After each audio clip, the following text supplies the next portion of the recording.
Hello, everybody. Welcome to Canucks News you might have missed, and we have a very special guest with us doing the news segment with us, and it's Izzy. Izzy, how's it going? Introduce yourself to all the Vancouver Canucks fans on the channel.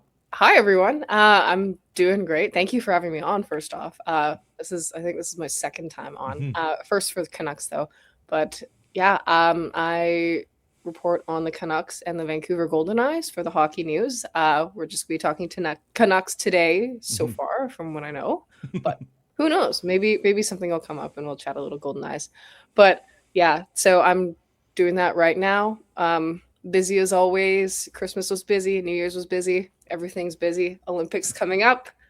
Busy year so far. Yeah.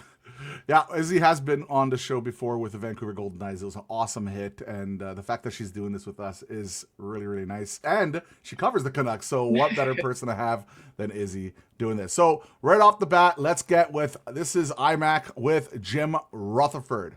All right, so the Canucks are willing to listen to teams that call about anyone on the roster, not just upcoming UFAs. And by the way, this is Canucks News Summaries with the summaries. Corey, he's a regular on our channel. Give him some love. Also, Izzy as well. Says that a hybrid rebuild means they aren't shopping every player, had already made the decision to go with younger players in the lineup. The fact of the matter is, we're in a rebuild. No one has asked for a trade. Could turn things around within a couple of seasons. Says a full rebuild takes around 2 to 3 times longer if you trade all your veteran players. If you keep some veterans, the process isn't long.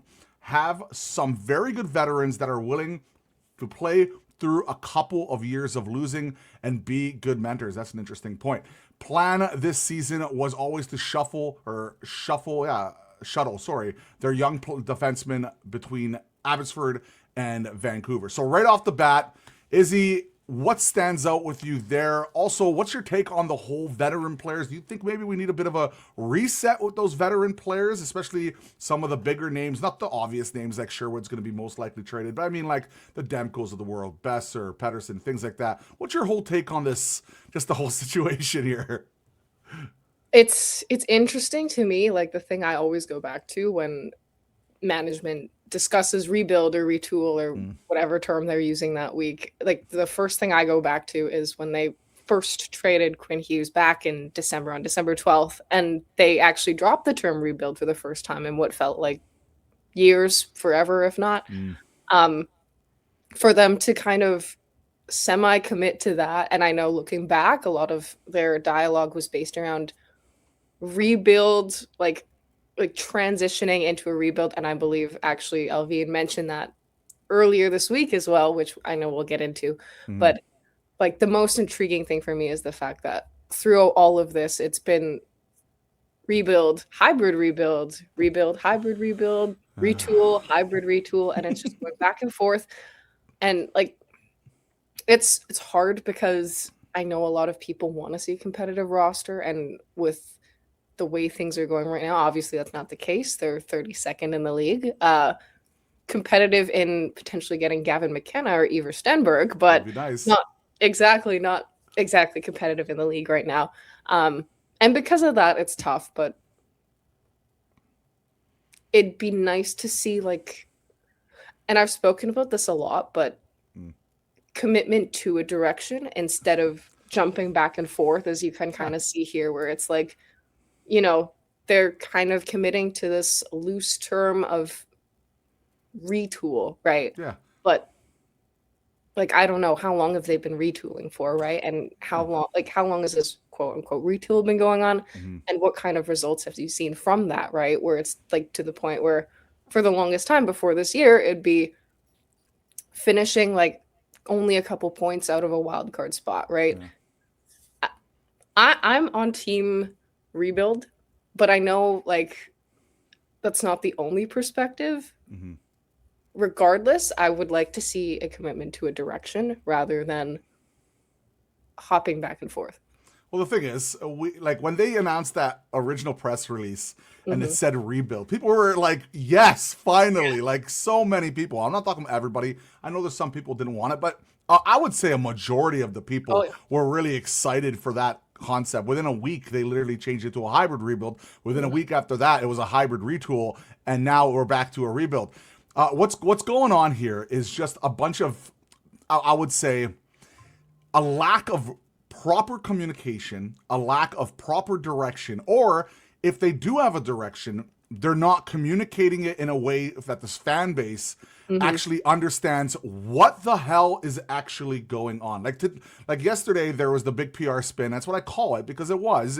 Like Allvin went out, and we'll get to that in a second. And he talked a lot about the stuff that we're talking about. But a lot of the stuff that they're saying still sounds like a hybrid retool, but they're just saying, no, this is a rebuild. Yeah. It's kind of, again, it's this notion of, and then there was the whole Gary Mason, I guess tweet that everybody was talking about. Maybe I'll get into that a little bit then, because that's a lot of a deeper conversation. But I'll just say this, like, in general, I think Canucks fans just want there to be some sort of communicated direction. And it's something that we're just not getting. So, like, that's why when the Rangers did that whole letter, people were so happy. Now, they stopped the rebuild pretty quickly after that, but they at least had the letter. They showed some accountability, and the fan base was like, great, fantastic, and they let them off the hook for a while. It would be so nice to hear that coming from the Vancouver Canucks with some a lot more accountability. And this is coming from a person who's been incredibly positive, and I've been optimistic about this team. I had them at 97 points this year. I'm not a so-called hater or any of those things. I am a person who loves the Vancouver Canucks and would just like to know what the plan is, right? So that's just my 2 cents on that. Izzy. All right, so this is Patrick Allvin yesterday. It was posted also on YouTube and on Twitter. So the importance of scouting meetings. Aligning all the departments together and preparing for the draft, are updating each show on how their own draftees are progressing, listening to the pro scouts on what is going on around the league. The draft is very important for the team in regards to their long-term plan. Canucks plan. What is the plan? They're transitioning into a rebuild, okay? But how they're doing it is they're acquiring younger players through the draft. Great. That's a rebuild. Mentioning how they've had several players come up through the draft and their development system have played in the NHL games. That's all good too. That's development. This is something that has been pretty decent recently with the Vancouver Canucks, especially Abbotsford. They've done a fantastic job, right? Explaining the whole hybrid retool situation. Still want to continue acquiring younger players and draft picks. Points to the Minnesota deal as an example of what they want to continue doing. Also important to have veterans to support and teach young players. So again, they keep talking about young players and draft picks. But what I'm not getting from this is a proper rebuild. And I'm not saying you have to tear down the whole thing. Like, no one is really expecting them tomorrow to go out and trade Demko, Besser, Pettersson, and all this. That's not the case. It's more just the fact that people want, or not all people, but a lot of people just want them to communicate the fact that, hey, we're going to be doing this. We're going to go out and trade maybe one or two of these guys. We're going to change the dynamic, to reset the whole dynamic.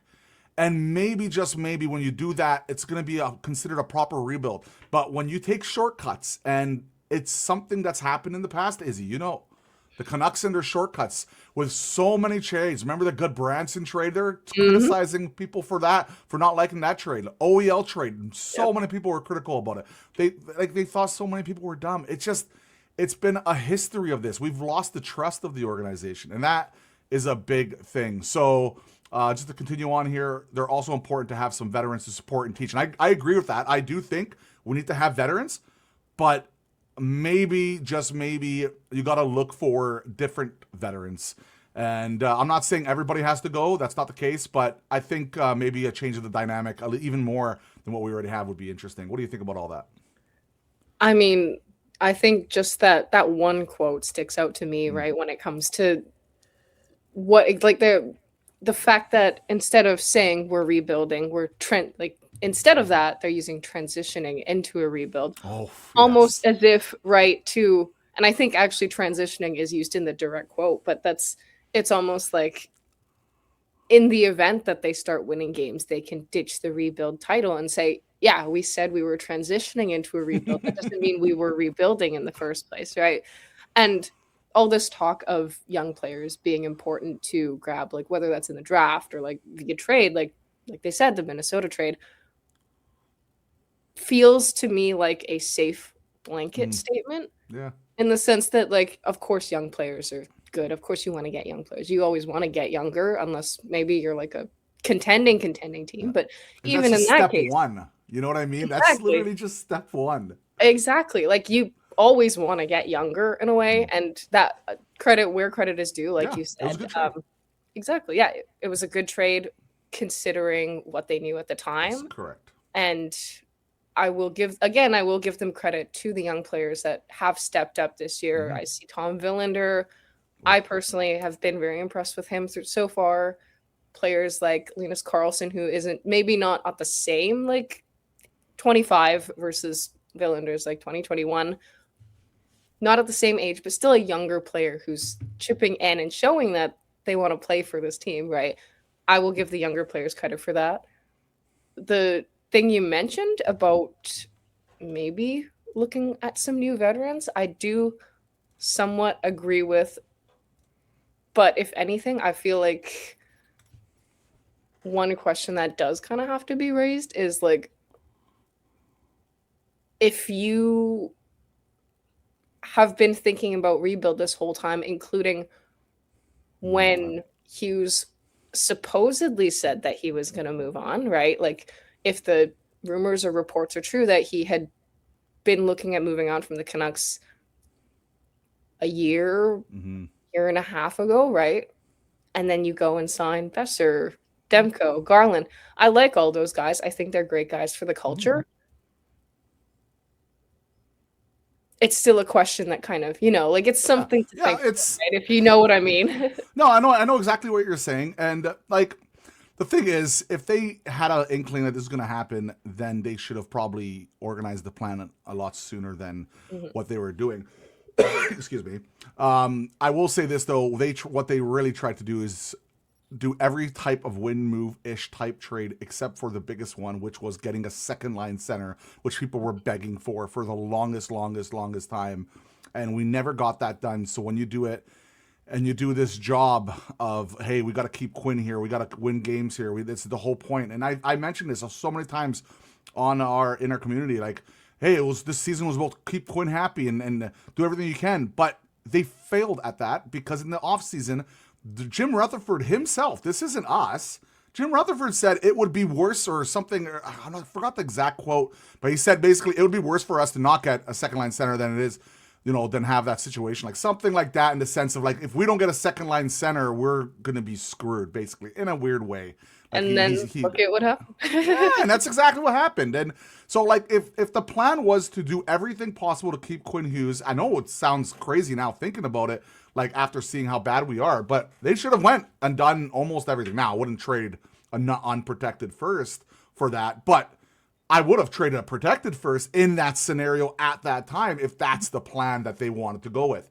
Again, it just comes back to the whole plan. Now, luckily, they didn't do that, but we lost our franchise defenseman, and he's ripping it up in Minnesota. He's probably going to sign there long term. That trade screwed or broke two teams. New Jersey Devils have been not the same since that trade too. It's unbelievable. But anyways, so on the 2026 draft, critical for the organization's rebuild to find players through the draft, a deep first round, and they have multiple selections in it. We'll continue to find NCAA, CHL, and European free agents. Cites Baines, Tolopilo, Amon, and Sasson as previous examples. Abbotsford Canucks, important to have young players learning to be professionals and set the culture. Malhotra, his staff, and his Sedins are all a big part of that development. Every player has their own path to making it to the NHL. Mentions Karlsson as a player who took 3 years in the AHL. Their job is to help every single player and put them in a position to succeed long term. Critical to allocate resources more so now because they are going through a rebuild. Very fortunate to have a strong development staff, which is true, they do. And the Sedins are either on the ice in Abbotsford or in Vancouver. And now just a note here from Thomas Drance. Adam Foote also noted that while the Canucks goaltender Thatcher Demko is still being evaluated and the team is hopeful for good news, his injury absence could also be an extended one. So again, Thatcher Demko is injured, and this is just his third injury just this season, plus his past.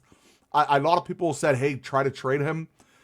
Like, what team now is going to trade anything of even remote value for a goaltender that continues to get injured, no matter how good that goaltender is?